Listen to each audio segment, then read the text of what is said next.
నమస్తే, welcome to hit TV. నేను నరేష్. ఈరోజు మనతో పాటు ప్రముఖ సినీ నిర్మాత నటి కుమార్ గారు ఉన్నారు. మాట్లాడదాం సార్. నమస్తే సార్. హరహర వీరమల్లు నిన్న ప్రీ రిలీజ్ ఈవెంట్ జరిగింది.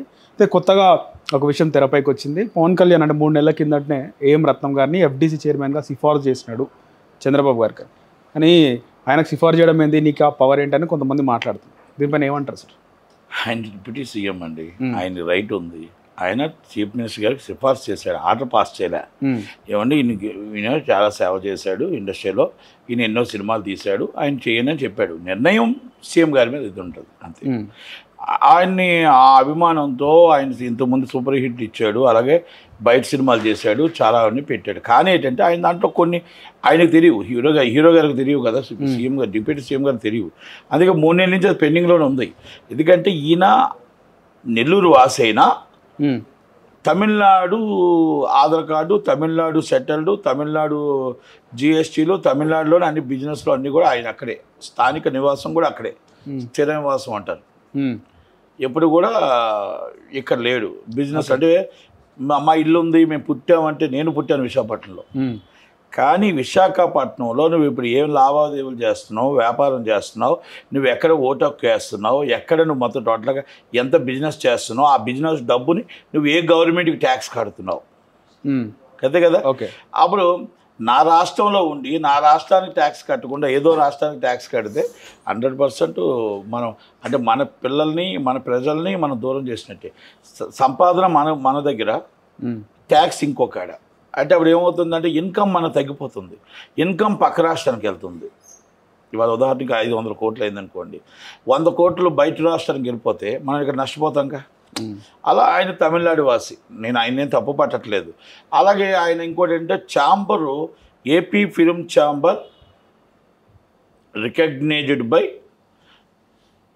గవర్నమెంట్, 2 గవర్నమెంట్లు కానీ ఇండియా మొత్తం టోటల్ నేషనల్ గవర్నమెంట్గా, ఏపీ మన ఇండియా మన గవర్నమెంట్ కానీ ఎక్కడైనా కూడా recognised by chamber and council and South Indian chamber, confederation of India. ఈయన దానికి యాంటీగా ఒక chamber, AP film chamber of commerce చేశాడు విజయవాడలో. రైట్. అంటే నాట్ రికగ్నైజ్డ్ బై తెలుగు రాష్ట్రాలు, ఎక్కడ కూడా దాని రికగ్నైజ్డ్ లేదు. అంటే మాకు యాంటీగా ఒక, అంటే ఇంతమంది యాంటీగా చేసినట్టేగా. అవును, కనుక అలాంటి ఆయనకి ఎలాగిస్తాం? యాంటీ చేసినట్టే, యాంటీ కదా మరి. అంటే యాంటీ ఇప్పుడు గవర్నమెంట్కి కూడా యాంటీగా చేసినట్టే. ఇప్పుడు government recommended by is the Telugu film chamber, recommended by is the council. అలాంటిది ఆయన ఇంకో మా అందరికీ కలిపి మొత్తం ఎంటైర్ ఇండస్ట్రీకి యాంటీగా ఒక ఛాంబర్ పెట్టాడు, దాని ప్రెసిడెంట్ ఆయన. ఇవన్నీ డ్రాబ్యాక్స్ హీరో గారు తెలియవు, పవన్ కళ్యాణ్ గారు తెలియవు కదా. పవన్ కళ్యాణ్ గారు మంచి వ్యక్తి, రికమెండ్ చేశాడు ఎంత ఆయన, అలా అవన్నీ తెలియవు. రేపు ఎఫ్డీసీ చైర్మన్ అంటే ఒక టాస్క్.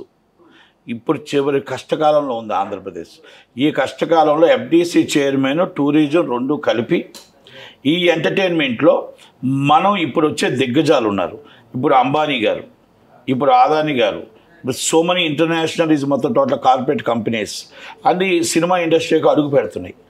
ఈ అడుగు పెడుతున్నప్పుడు మన ఆంధ్రప్రదేశ్లో మనం డెవలప్ చేసుకోవాలా, అమరావతిలో స్టూడియో కట్టాలా, టూరిజం డెవలప్ చేయాలా, ఎంటర్టైన్మెంట్ డెవలప్ చేయాలా, ఈస్ట్ గోదావరిలో టూరిజం డెవలప్ చేయాలా, అలాగే మన పాడేరు, అరకు, చింతపల్లి, అలాగే మనకు విశాఖపట్నం 30 కిలోమీటర్ల కారిడార్ కానీ, ఇవన్నీ మన కోనసీమ కానీ, అలాగే తిరుపతి కానీ మొత్తం అన్నీ డెవలప్ చేయాలి. డెవలప్ చేయాలంటే మనకి చిత్తూరు జిల్లా డెవలప్ చేసామనుకోండి, తిరుపతి అయ్యింది, మదనపల్లి అన్నీ చేస్తే మాకు కర్ణాటక, చెన్నై వస్తుంది. విశాఖపట్నం డెవలప్ చేస్తే కలకత్తా, ఒరిస్సా అక్కడి నుంచి అవుతుంటాయి. ఇలా మనకి ఇవన్నీ ఒక టాస్క్ ఉంది.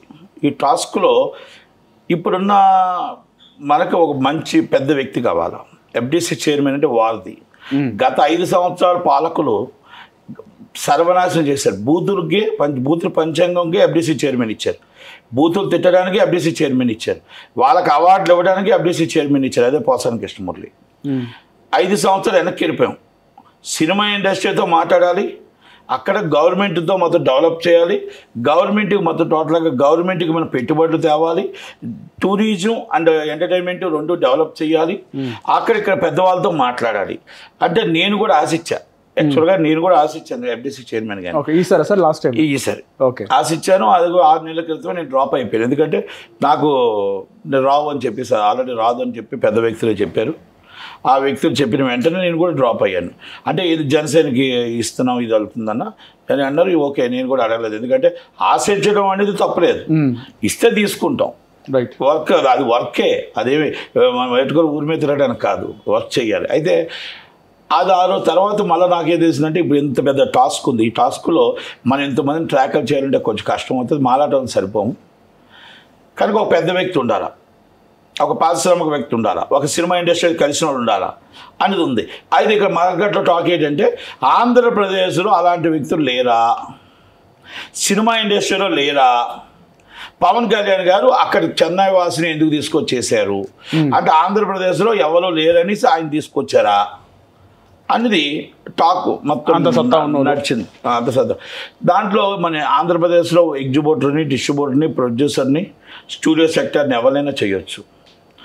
నేను వ్యక్తిగతంగా నేను అనుకుంటే కేఎల్ నారాయణ గారిని చేస్తే చైర్మన్గా, ఎందుకంటే నీతి నిజాయితీ పరుడు, ఏ దానికి పోస్ట్ ఇచ్చినా కూడా సవ్యంగా చేయగలుగుతాడు, మాట్లాడగలుగుతాడు, సౌమ్యుడు, ఎవరితో కూడా అజాత శత్రువు, ఎవరికి కాంట్రవర్సల్ లేని వ్యక్తి. కనుక గవర్నమెంట్ 1000 కోట్లు పెట్టి 1000 నుంచి 2,000 కోట్లు పెట్టి సినిమా తీస్తున్నాడు. మంచి డాక్టర్ గారు, మంచి వక్త ఉన్నవాడు, మొత్తం టోటల్గా ఆంధ్రప్రదేశ్ పరిశ్రమకి కాస్త కోస్త తోడ్పడతాడు. చంద్రబాబు నాయుడు గారికి, పవన్ కళ్యాణ్ గారు దగ్గర వ్యక్తి. ఆ వ్యక్తికి ఎందుకు ఇవ్వాలి అని నేను కోరుకుంటున్నాను. నా వ్యక్తిగత అభిప్రాయం అవ్వచ్చు, కొంతమంది అభిప్రాయం అవ్వచ్చు.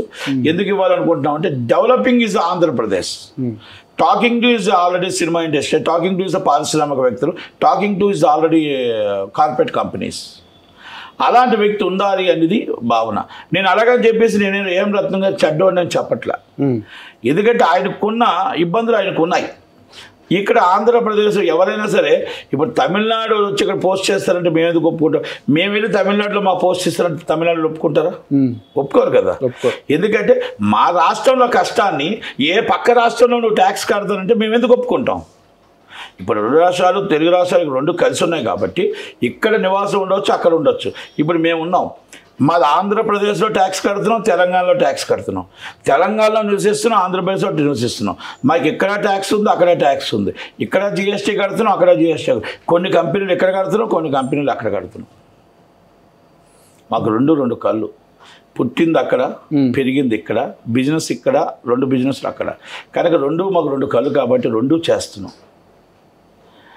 ఇది ఆల్రెడీ మమ్మల్ని ఎవరు కాదనలేరు, ఎందుకంటే ఇక్కడ మేము ఎవరు ఉన్నా ఇప్పుడు ఇక్కడి నుంచి విజయవాడ నుంచో ఇక్కడి నుంచి అందరూ ఇక్కడికి వచ్చినా ఇక్కడ కూడా ఆస్తులన్నీ అక్కడి నుంచే ఉన్నాయి. ఏం రత్నం గారిని నేను మంచివాడు, చాలా మంచివాడు, సౌమ్యుడు, కానీ ఆ పోస్టుకి ఇప్పుడున్న టాస్క్లో సరిపోడేమో. ఓకే, ఫైనల్గా సీఎం గారు ఇప్పుడు అలంకారానికి పోస్ట్ కావాలి, కారులో వేసి తిరగడానికి పోస్ట్ కావాలి, అక్కడున్న స్థలాలకు పోస్ట్ కావాలనుకుంటే మనం ఏం చేయలేం. కానీ మన Andhra Pradesh developing corporation, film development corporation develop అవ్వాలన్నా, ఆంధ్రప్రదేశ్లో మన టోటల్ పరిశ్రమలు డెవలప్ అవ్వాలన్నా, స్టూడియోలు కట్టాలన్నా, ఆంధ్రప్రదేశ్లో 1000 కోట్ల ఇన్ఫ్రాస్ట్రక్చర్ రావాలన్నా, 1000 కోట్ల పెట్టుబడి రావాలన్నా, ఎంప్లాయ్మెంట్ రావాలన్నా ఒక సరైన వ్యక్తిని FDC చైర్మన్గా చేస్తూ వస్తుంది. కానీ 2014లో తప్పు చేసాం, కరెక్ట్గా మీరు ప్రాపర్లీ చేయకపోతే టీడీపీ పార్టీ తప్పు చేసింది. మళ్ళీ 2019లో 5 సంవత్సరాలు తిట్లు కోసమే సినిమా ఇండస్ట్రీని పక్కన పడేశారు. మళ్ళీ 2000 ఈసారి కూడా మళ్ళీ ఆ తప్పు పని చేస్తే సినిమా ఇండస్ట్రీ శాశ్వతంగా తెలంగాణ ఉండిపోతుంది, ఆంధ్రప్రదేశ్లో డెవలపింగ్ ఉండదు. ఓకే, కనుక డెవలపింగ్ ఉండటానికి అలా కాటానికి మేము వ్యతిరేకిస్తుందే తప్ప పవన్ కళ్యాణ్ గారి మాటను కానీ లేకపోతే చంద్రబాబు నాయుడు గారి మాటను కానీ మేము వ్యతిరేకించట్లే. ఆయన ఏం చెప్తే అదే మాట, వాళ్ళ నిర్ణయానికి మేము కట్టుబడి ఉంటాం. కానీ ఇది నా అభిప్రాయం, నా వ్యక్తిగత అభిప్రాయం మాత్రమే చెప్పాను. Thank you very much sir. అలాగే హరహర వీరమల్లుకు సంబంధించి సినిమా టికెట్లు కూడా భారీగా పెంచినారు అని కూడా కొంతమంది సినీ విశ్లేషకులు మాట్లాడుతున్నారు. మీరేమంటారు? భారీగా పెంచినారా, నార్మల్గానే పెంచినారంటారా? ఏం 1500 పెంచారా టికెట్? 1500 టికెట్ ఎంత? 1500 కాదు సార్, మరి 600 రూపాయల ticket benefits before day premiere show 600 రూపాయలకి మీకు భారీగా వెళ్ళింది. మామూలుగా రెగ్యులర్ టికెట్ 400 రూపాయలు, గవర్నమెంట్ రెగ్యులర్ టికెట్ 400 రూపాయలండి. మీరేమంటారు? నేనేమంటాను కాదు, మీరు దాని సమానం చెప్పండి. Regular ticket is 400 rupees, 394, 600 before premiere show, 600 మరుసటి రోజు టికెట్ 395 రూపాయలు. గత రేట్లు అయ్యి కొత్తగా ఏమి చేయలేదు. ఆంధ్రప్రదేశ్లో 100 రూపాయలు పెంచారు, మళ్ళీ 150 రూపాయలు పెంచారు. అంటే 150 రూపాయల టికెట్ ఉంటే 300 రూపాయలు, 100 రూపాయల టికెట్ ఉంటే 250 రూపాయలు. మామూలుగా మళ్ళీ 600 రూపాయలు పెంచారు, జిఎస్టీతో 700 అవుతుంది. ఇంతకుముందు సినిమాలు 1000 రూపాయలు, ఇంతకుముందు సినిమాలు 1500 రూపాయలు, 1350 రూపాయలు. అయ్యేం పవన్ కళ్యాణ్ గారు పెంచలేదే, పవన్ కళ్యాణ్ గారి సినిమాకి అయ్యేం పెట్టలేదే.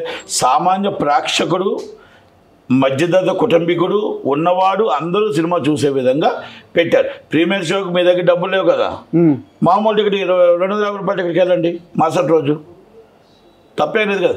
ఓన్లీ 1 షో మాత్రమే పెంచారు, ఇది ప్రీమియర్ షో, ఓన్లీ ఫ్యాన్స్ కోసమే. మరి ఇంకా అక్కడ దాంట్లో ఏముంది తప్పు? రైట్, అంతే కదా. మీరు రేట్లు పెంచారు భారీగా అంటే ఎక్కడ భారీ రేట్లు, ఏమొచ్చే రేట్లు? ఎందుకు పుకార్లు నడుస్తున్నాయి అలా? సార్ ఏమండి, పుకార్లు మీరే అన్నారు, పుకార్లు వస్తూనే ఉంటే, శిఖార్లు వస్తూనే ఉంటే వైసీపీ వాళ్ళకి పనిపాటు ఏముండదు, వాళ్ళు పెడుతూనే ఉంటారు. వాళ్ళ 10 రూపాయలు అమ్మంటారా, 30 రూపాయలు అమ్మంటారా టికెట్? పరిశ్రమలు నాశనం అయిపోవాలా, సినిమా మొత్తం టోటల్ సినిమా ఇండస్ట్రీ నాశనం అయిపోవాలా, సినిమా నిర్మాతలు నాశనం అయిపోవాలా? అది కాదు కదా. 35 రూపాయలు అమ్మినా తప్పే, నువ్వు 1000 రూపాయలు అమ్మినా తప్పే. ఆ ప్రోడక్ట్కి ఎంత వాల్యూ, ఆ నిర్మాత నష్టపోకుండా, ఆ డిస్ట్రిబ్యూటర్ నష్టపోకుండా, ఆ ఎగ్జిబ్యూటర్ నష్టపోకుండా, సామాన్య ప్రేక్షకుడు నష్టపోకుండా, దానికి ఒక రేటు వెల కట్టి ఆ వెలని మనం ప్రేక్షకులు చూసే విధంగా పెట్టాలి. సినిమా ప్రేక్షకుడికి ఇష్టమైతే చూస్తాడు, ఇష్టమైతే సినిమాకి వెళ్తాడు. బలవంతంగా టికెట్ తీయమని నీకు చెప్తారా? లేకపోతే నువ్వు బలవంతంగా సినిమాకి వెళ్ళు, లేకపోతే నీకు వెళ్ళకపోతే రేషన్ కార్డు బంద్ అంటారా ఏంటి? కాదు కదా. సినిమాకి నీకు ఇష్టం ఉంటే, బాగుంటే, నచ్చితే వెళ్తావు, లేకపోతే లేదు. ఈజ్ అ రైట్, నీకు మీ రైట్ ఉంది కదా. కనుక దాంట్లో మీరు భారీగా పెంచేశారు అంటే పవన్ కళ్యాణ్ గారు, ఆయన డిప్యూటీ సీఎం, ఆయన పాపానికి ఆయన సినిమా మీద ఇష్టం వచ్చినట్టు చటాకాలు కొడుతూనే ఉంటారా? ఆయన deputy CM is a government, ఆయన హీరో, వాళ్ళ ఫ్యామిలీ, ఆయన పనిచేస్తున్న వాళ్ళ కోసం ఆయన ఉడుతుంది. ఆయన పని చేసుకుంటేనే ఆయన పోషకార్థం వస్తుంది, అది పని చేసుకుంటే రెమ్యునరేషన్ వస్తే 10 మంది పోషించగలుగుతాడు. రైట్, అలాంటిది మీరు వచ్చి ఇప్పుడే భారీగా పెంచిన, ఇప్పుడే బ్రేకింగ్ న్యూస్, భారీగా పెంచిన పవన్ కళ్యాణ్ సినిమా అంటే మరి 1500 రూపాయల టికెట్ ఏమనాలి, 1350 రూపాయల టికెట్ ఏమనాలి, 1000 రూపాయల టికెట్ ఏమనాలి? అంటే ఇప్పటి వరకు పుష్పకు పెంచినంత రేట్లు ఏ సినిమా అనట్లేదండి, మీరు సినిమా పేర్లు చెప్పకండి, ఏ సినిమా అని అడగట్లే. అంతకన్నా ఎక్కువ పెంచారా, తక్కువ పెంచారా? పవన్ కళ్యాణ్ గారిది ఈజ్ అ టాప్ హీరోనా, ఒప్పుకుంటారా? అంతే కదా సార్, బిగ్గెస్ట్ హీరోని ఒప్పుకుంటారా? మరి పెద్ద హీరోకి రేట్లు పెంచినట్టు ఆయన పెంచుకున్నాడా, లేకపోతే మామూలుగా ప్రీమియర్ షోకి ఒక షోకి పెంచాడా? మామూలుగా ఒక సినిమాకి 700 రూపాయలు పెంచారు రెగ్యులర్ షోకి. ఓకే, మరి అలా పెంచలేదే. 250 రూపాయల టికెట్, మరి తప్పే ఉందండి దాంట్లో. ఓకే, ఎన్నో ఆలోచించుకో. అంటే హీరో గారు దొరికారు, ఆయన పొలిటికల్